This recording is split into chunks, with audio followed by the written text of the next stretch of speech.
हाँ तो चलिए दोस्तों, बात कर लेते हैं खेसारी लाल और अरविंद अकेला कल्लू जी के बारे में। तो आप लोग हमारे वीडियो में लास्ट तक बने रहे। नमस्ते, प्रणाम, आप लोगों का हमारे चैनल पे स्वागत है। तो दोस्तों, आप लोगों को बता दूं, आज के भोजपुरी सुपरस्टार दबंग स्टार खेसारी लाल यादव जी का फिल्म डंक्स का दूसरा गाना आ चुका है। आप सभी के बीच रिलीज कर दिया गया है ग्लोबल म्यूजिक जंक्शन के यूट्यूब चैनल पर। और बता दूं, इस गाने का नाम है हल्ला भइल बा। इस गाने को लिखे है कृष्णा बेदर्दी। इस गाने में संगीत दिए हैं कृष्णा बेदर्दी ने।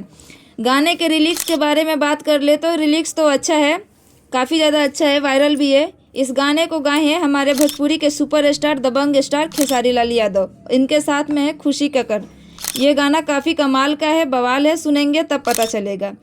ये फिल्म का गाना है। आप सभी को बता दूं, ये गाना आप सभी के बीच रिलीज हो चुका है ग्लोबल म्यूजिक जंक्शन के चैनल के माध्यम से।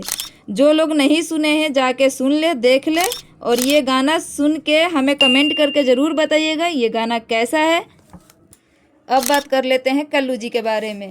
हाँ, अरविंद अकेला कल्लू जी का भी एक होली का गाना रिलीज हो गया है। गाने का नाम है सुना साली हो। ये गाना आ गया है अन्नपूर्णा फिल्म के यूट्यूब चैनल पे। इस गाने को लिखे हैं राइटर अखिलेश कश्यप और गाना नेता अभिनेता के लिए है।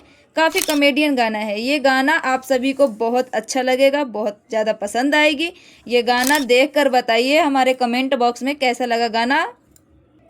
वीडियो पसंद आई हो तो लाइक कर देना, चाहे हमारे चैनल को सब्सक्राइब कर देना। जय श्री राम दोस्तों।